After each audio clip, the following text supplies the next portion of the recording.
Welcome to the Take Action Podcast. I'm your host, Nicole Simmons, here to help you take massive action to being your best self.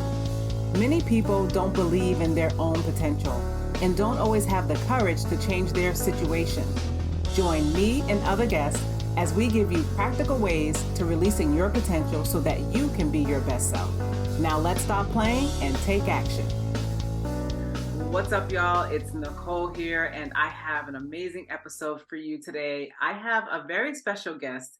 We're going to get into some things today. Please help me welcome to the Take Action Podcast, Karina Viaud. She is an author. She is a podcaster.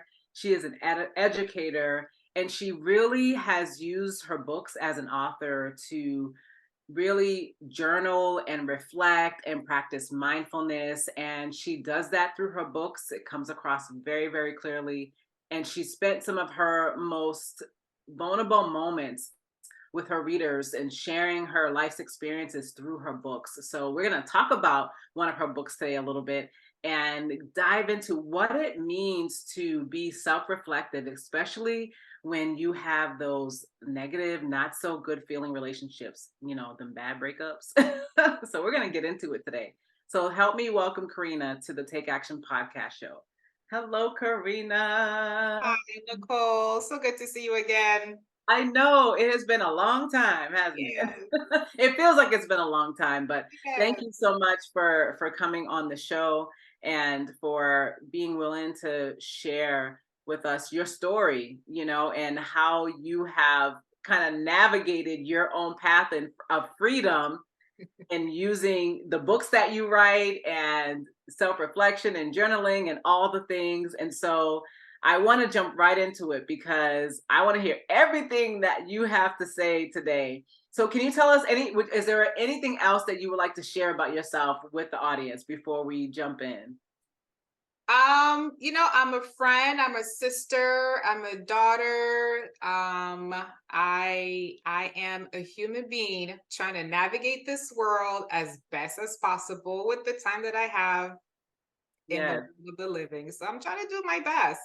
Yeah. Well, you are certainly doing that because you've written a couple of books that are helping lots of people in terms of being able to navigate their own feelings and their own lives as it relates to journaling and self-reflection and really diving in deep with themselves, especially after they go through some difficult things in relationships. Yes. So, can you tell? I want to jump off and ask you this question. What does freedom mean to you, and how did you get there?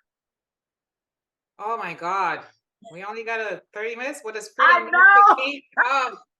Freedom is priceless. It Hmm. really is. Like to feel freedom from fear, from pain, from stress, from all those things that aren't really that great. And I'm not saying that you shouldn't feel those things, because in those things I get to learn about myself, and that's where the Sure. books come into play. Mhm. But to live moments of freedom is, oh my God, yeah, it's priceless. It's like working, not working, but walking on clouds. It's feeling like, you know, anything is possible, maybe. And that sounds cliche, but it does, to be able to feel freedom from all those things that are not so great.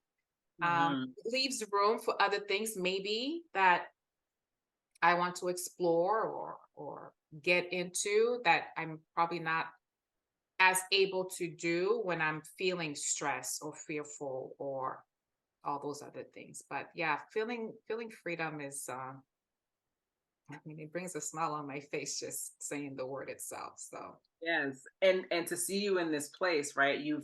You've gotten to this place. So take us to where you are now. All right, so you've authored a couple of books, right? I'm holding one right now, fired up. We're gonna get into it a little bit.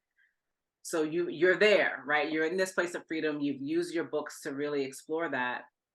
But take us back a little bit. Like, how did you get to this place of freedom and what happened to you that caused you to experience this level of freedom that you have now in your life? yeah. So I wrote Fired Up, and then my first book is 13 Months Journey Through the Pandemic. And I go back to the same reason of why I wrote these books. These were really important moments that I felt compelled to write about. Mm-hmm. The pandemic was a big, big thing. I'm living by myself. I don't have anyone to bounce off my ideas or my fears or my whatever. Mm. And right when we were getting back into normal lives, I was like, Karina does not feel normal. I don't know who feels normal, even though you're trying to get back to a normal life. I just did not feel normal. Right. Nothing was normal or as it used to be anymore for me. So I journal about those things, traveling, dating, all those things that at one point I was a certain type of Karina, but then I just wasn't because of my experiences with, the pandemic and living by myself. Fired up. Um, Same thing, I'm in my 40s and Okay. there are still shenanigans happening in my 40s when I'm dating and and time, like I said, time is of the essence. I don't Mm-hmm. have time to waste time, right? So dating this guy for 7 months and it seemed cool. Mm-hmm. And then you fast forward to the 7 month of dating and just the way things ended just wasn't cool for me. Okay. And it was that moment of, wow, you took yourself to this place of you're going to end this relationship with Karina, but you didn't clue her into your thinking process. So I didn't see it coming. I Okay. could see conversations happening, but I didn't see ending the relationship coming. So it's this thing of people decide to get together. Okay, let's date each other. Let's see how things are going. But most times people are not on the same page when it comes to ending a relationship. Mm. So this one person is there, they've thought about it, they've processed it, they ask themselves questions, they maybe talk to their friends. And then the other person is kind of like not there. They're not going through the same process. Yeah. So I wrote this book because it was my own way of reflecting, asking myself questions like what happened. And the guy disappeared. Like I never heard from him ever again. Wow. Like gone. As if the relationship never happened, as if, yeah, just completely gone. Like done and done. Not a text, not a phone call, nothing. 7 months, nothing. Wow. Like that's, I mean, in hindsight, right? 7 months is not extremely long, but when you're in a relationship with someone, depending on how deep you are, right? If you're serious and you're exclusive with that person, you're opening up your heart to that person. Like 7 months Exactly. is when you're older, let me put it that way. When you're in your Exactly. 40s, It matters. yes, It it does. matters. I mean, Yeah. I'm not knocking, dating in your 30s or your 20s, but when you're in your 40s, you're in a different space in life. You're just in a different place. And so I mean, what do they call it? He ghost, is that called ghosting? I guess that's called ghosting Man, then. I think that's ghosting times 10. Uh, I've gotten ghosted like in between dates. That's, whatever it is, what it is. And Yeah. I've done it too. Back to your point, it was, and like we saw each other every day. We hung out every day. So the Okay. So it's extent good. to which my door was open and Yeah. choosing to spend my time with you, that's a big deal for me. If I'm choosing to spend my time with you and I'm opening the door to my home to you and everything else that matters, in those 7 months, it's a big deal. It's a big deal for me. So yeah. Nothing. So how did Oh man, I have so many questions about this because I know this is kind of you use the book to reflect on it and it kind of led you down this road of freedom. But if you don't mind us talking a little bit more, like I was just like, wait a minute, like did you see any signs prior to it ending the way that it did? Did you see any red flags or signs that you could look to now as you've already reflected on the relationship? Yes, I did. I did. Mm-hmm. I saw signs. I saw signs. The first one was about 3 months into it, right? It's the holidays. And talk about it in the book. And he's expressing forms of stress and like needing to see a counselor and this and that, and which is great. I was like, absolutely. Like if you feel like you need to see a therapist or a Yeah. counselor to kind of talk through what you're going through, I'm a big fan Oh, of okay. that. So it was for him personally, not necessarily like something going on with you all. Correct, correct. Okay, So okay. I was like 3 months. yeah, he's expressing these vulnerable moments to me, which Okay. I thought to me was a good sign. I'm like, oh, okay, this guy trusts me enough to talk about some things that he's feeling. Um, and that's when things start turning around, like disconnection, lack of emotional Mm, connection and attention, like the details that were present weren't there anymore, and it was deteriorating over time. mhm. Um, and sure, I could have been like, hey, we're just 3 months into this. If you need to spend some time by yourself and figure it out, that's cool too. We could do that. And I think that might have been my first red flag, is having that conversation with him about that. Mhm, How do you feel? Do you really feel at your best to mhm, pursue a relationship with me? But I mhm, was afraid of these questions. I was afraid to ask these questions mm, because part of me I really wanted the relationship with him. So questions that challenged whether or not we should pursue each other. Plus, dating just bites. It's mm, hard. Like, and he's not a bad guy at mhm. all. It's just stuff happens and people derail sometimes. Like life happens, and I totally get it. But Yeah. yeah, I was afraid to ask these questions that challenged our relationship and therefore put me back in the dating app and looking again. Okay. Yeah. And I think that's a good point that you bring up, right? It's when you intuitively you knew you could see signs, you could, maybe not even intuitively, you just like I see them, when someone's emotionally disconnected, they're starting to, maybe not be as open with you anymore. And then you said you were afraid to ask the question. Mm. And so it led you to write this book called Fire It Up. So I want to kind of transition. So how did you go from, all right, relationship over, 7 months, don't hear from him, like he never existed, like he's never existed in your life. He didn't even, try to reach out or whatever. And then you put in a book. It's all in What? the book. It's all in the book. So y'all gotta read this book. But what would you say was some of the lessons that you learned in your reflection around yourself and how that plays into freedom for someone? I was writing, I don't remember which chapter I was writing, but I was writing one of the chapters. I was like, damn, why did I stay in this? Because I'm writing almost in a chronological order Okay. the events of our relationships, the major events of our relationship. And there are plenty. I think there's only 18 chapters in my book, Mhm. I think. Mhm. Um, and I was like, damn, why did I stay in this? Like,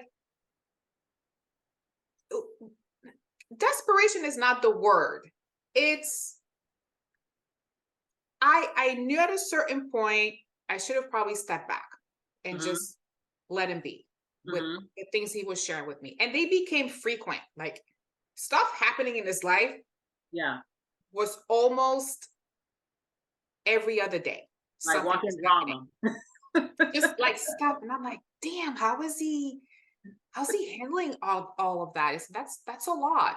Mhm. And so anyway, I'm writing a specific chapter and I'm like, I stayed in that. Like to what Mm. extent, not to Mm. what extent, why Mm. did I stay in a relationship that I saw the signs and I could have just walked away? Was I desperate to stay in it? Mm. Was it really me working to be his partner to stay in it? Versus it's okay you're not well. It's okay you're not ready. I want somebody who's ready. I want somebody who has intentions for me. I Yeah. want somebody who's purposeful to have a relationship with me, and I deserve it. And I didn't get that from him. And it's okay to say those things that, hey, take care of yourself. This is what I really want. I should be able to, when I finish writing the book, I should be able to stick my ground, stick my floor, whatever you want to call it, put on my crown and say, at any point during the relationship, what are your intentions for me and why? Yeah, that's a great question. Did y'all hear that? I think that's a great relationship question, because that that cuts through all the fluff, because when we there's like different phases and different cycles. You become infatuated, and then Oh, you're in love, and you go through this honeymoon phase, and then it's like, then you get familiar, and then you get comfortable, and you let your guards down a little bit more. And mhm. then you may go on a trip together or something, and then it's this euphoric again, so it's this cycle. But I think that question, what are your intentions here, it helps to cut through like all of that, all of, not it's fluff, but it helps to center and ground you, to bring Yeah, you to, okay, this is, we're going in a direction, and I want to know if we're both going in the same direction. exactly. It's pathway to freedom. These That's questions so are good. pathway to freedom. They're Yeah. hard. They're not fun. You might No. lose the guy, or he might lose you, whatever, however you look at it. But Yeah. those questions are questions to your pathway to freedom. It will eliminate, or at least smooth or clarify, um, you know, um, what's the word? Guesses you're making about the relationship, Yeah. or, questions you have about the relationship. Just cut through the effing BS and Yeah. ask those, what are your intentions for me? I'm 47 years old.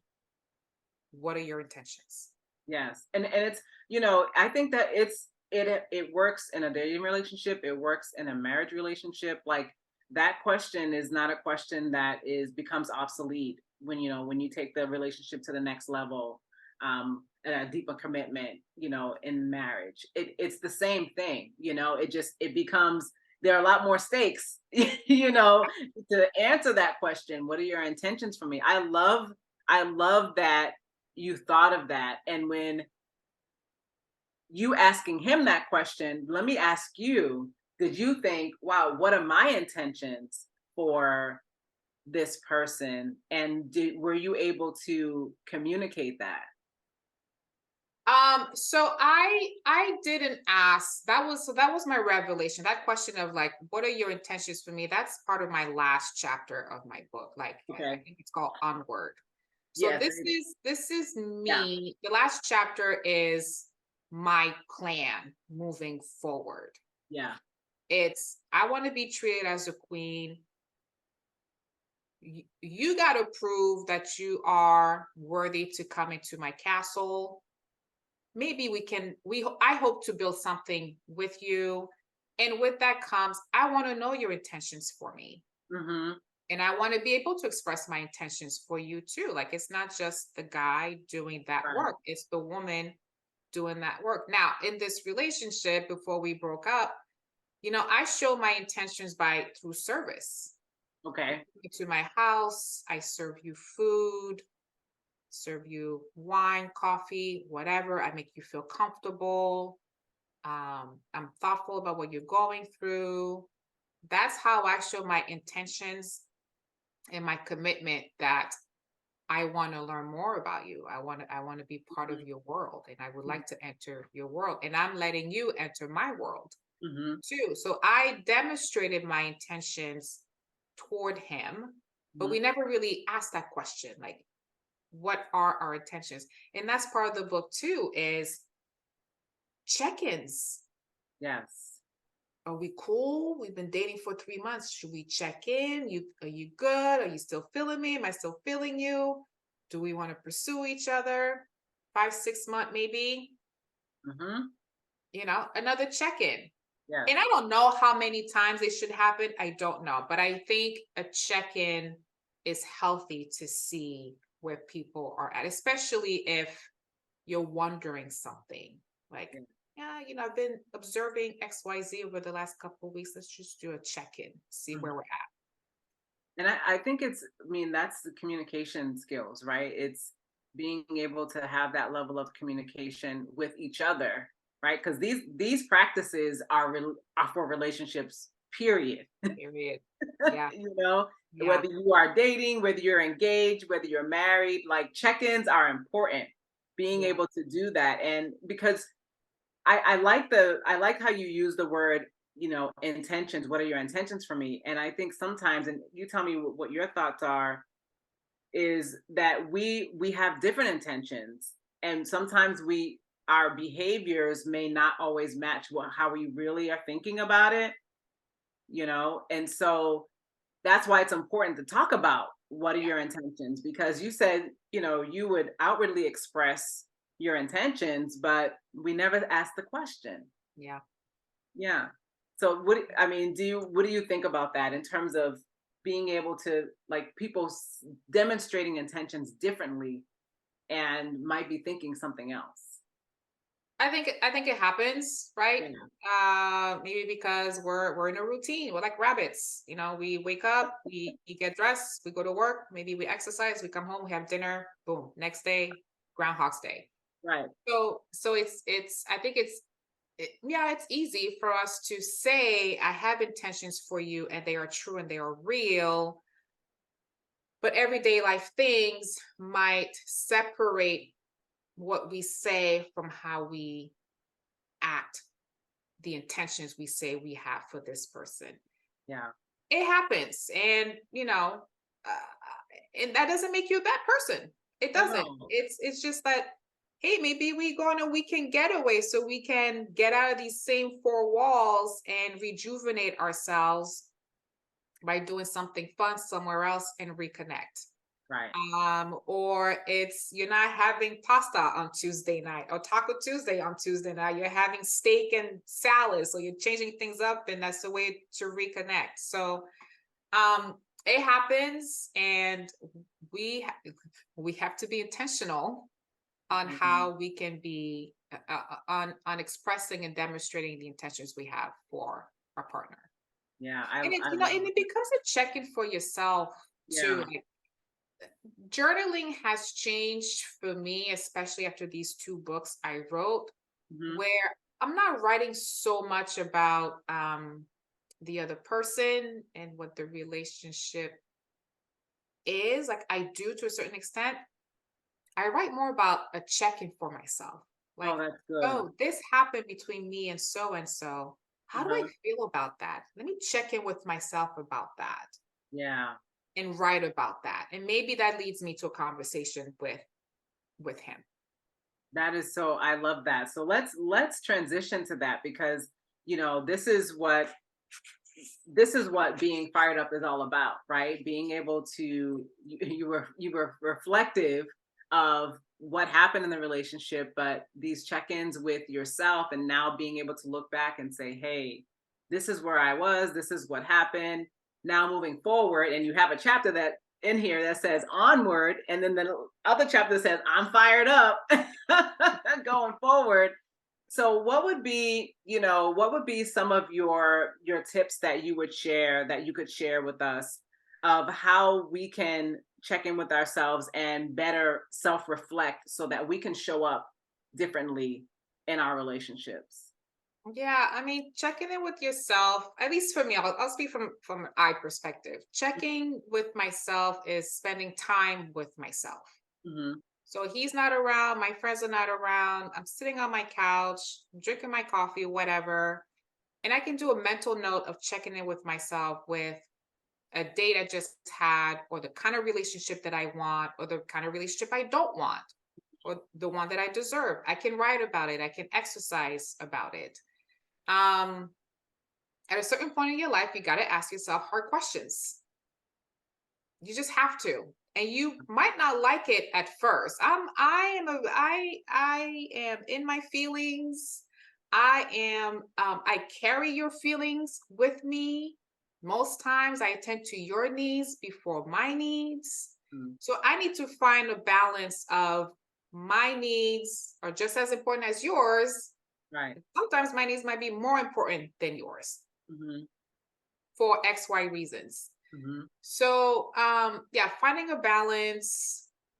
Don't be afraid to ask yourself hard questions. Don't be afraid to ask your partner hard questions because it might lead you to a place that you didn't think you needed to be, but you need to be there. Yeah. If you don't ask those hard questions, you might be in a place far too long, and then you're going to be mad at yourself, Right. which has been the case for me before. It's like, damn, why did I spend an extra 2-3 months with this guy? We could have been Mm. done at month 3 or 4. Yeah. And I would have been, it would have been what it would have been. But at the very least, I wouldn't have spent an extra 3 or 4 months with him, knowing that some flags were already showing up, during our relationship. So And I have to say this, and I know that we, our time, but I have to ask you about this because you said that you were mad at yourself, right? And I know that so many women experience this. I know I've experienced it, in a relationship before. It happens all the time where you're mad at yourself because maybe you stayed longer than you should have, or man, why did I saw it and I didn't even, make this adjustment. How did you, or how would you say you forgive yourself and move on, move yeah, onward? that was I don't want to give the book away, but No, I yeah, don't get the went to book my away. Just I give us went a little, to my little something. therapist. You right? I went to my therapist. I was like, yo, this is what happened, this and that. And I was talking with him and I was hot at the time. So where I was in my emotions, I was upset. I was mad at myself. And I was talking with him, my therapist. And the way I was wording things, he said, Karina, I've known you for a really long time. Mhm. But the way you explain this, and I know who you are as a person, quality person, quality woman, et cetera, et cetera. He said, but the way you're wording and phrasing things is destructive. I was saying destructive things about myself, like, Mm. how am I not worth his time to call me or text me? I maybe I'm not, enough for him to Mhm. pursue me and so on and so forth. And when he called me out, I was like, yeah, I can't be doing that to myself. Mhm. I can't do that to myself. So for me, it started with, talking with my therapist and him calling out what I was saying to myself. And that's when the healing started to come into play. Okay. It ain't your fault, Karina. He made a decision. He didn't include you in it. He acted like an asshole. It could have gone very differently Mhm. by communicating. And he didn't do that. And he chose not to do that. Right. So making those realizations helped me to replace the blame Yes. somewhere else, Yeah. not on me, Yeah. not on me. Man, So that's really good. for me, that was a aha moment and a moment of, he's the one who messed up, not me. And that's that. But yeah, it's trying to forgive yourself for spending maybe more time that you should have with someone will look different for each person. You Right. might ask yourself, I tried, or maybe I didn't try, and that might define, the level, the intensity of being upset with yourself for being Mhm. with someone for too long. And learn from it. I've taken these learnings with other dates and with future relationships. I seeing someone now and I swear we're talking all the time. Like I am just like, oh, but Right. and I'm like, yes, and okay, so where do we agree? Where do we disagree? And then we move forward. Sometimes it's hard for us to move forward because we have a lot to say, but I'm a different Karina when it comes to communicating my needs because of that experience. So I mean, learned experience, right? I think if you can learn from it and then bring it, bring it to your present and your future and learn from it, then it's not a waste, right? I think sometimes just like when we go through things, now I have that insight. I didn't before, but when we go through things and we're not able to learn from it or bring the learnings into our present and into our future, then it's like a waste. Like you just went through that. Like, okay, it felt terrible, but wait, we are supposed to learn from it. We're supposed to grow from it. So I'm happy to hear that you were able to transition from that space and take your learnings into where you are right now. And so as we close, are there any final words that you would share with those that are listening for them to be able to experience greater freedom in their lives through reflecting, and maybe if they've had a bad breakup or just a crappy relationship, or maybe they're just not as satisfied in the relationship right now? Any lasting words of advice or encouragement that you would share? So I'm going to say this. I will say that a me relationship is much more important than a we relationship. Ooh-wee. So spend some time with yourself. Where are you at with this current relationship or future relationship you want? Whatever your situation is, investigate, do a self-reflection of where you're at and what you want. And are you happy? Could you spend an entire weekend by yourself and be happy? Could you do that? Do you need someone by your side to be happy? Or can you live a single life and be fine? And when you meet someone, it's a compliment. He's a compliment or she's a compliment to your lifestyle, to what you're looking for in life. So me relationship is much more important than a we relationship. Ding, ding, ding, ding, ding, ding. I love that. That's a golden nugget right there. I love that. I love it. So, I mean, I know you share a ton of stuff, even more in your book. Can you tell us where we can find Fired Up if someone would like to purchase it? Yeah, absolutely. So it's on Amazon.com. You can find Fired Up there, as well as my other book, 13 Months Journey Through the Pandemic. I also have an Instagram. It's called @contemplating_expressions. And this is not just about my books. My dad also wrote a book. So I'm featuring our books there, but I'm also describing ways to reflect. Okay. So I just posted 10 self-reflective questions to ask yourself before the end of the year. So check them out @contemplating expressions on Instagram, and they're questions that are like me questions. They're self-reflective questions, but that's where people can find me. My own personal Instagram is @Karina_does. So you can get a glimpse of the things I like to do, which is like running trails and writing, food, travel. All the things, all the fun things. And we'll have all of your information in the show notes, so you guys can take advantage of some self-reflection questions. Follow her on Instagram. Make sure you get her book, Fired Up, Karina Viaud, on Amazon. So make sure that you take advantage of that as well. Karina, thank you so much for joining us. Thanks for listening to Take Action Podcast.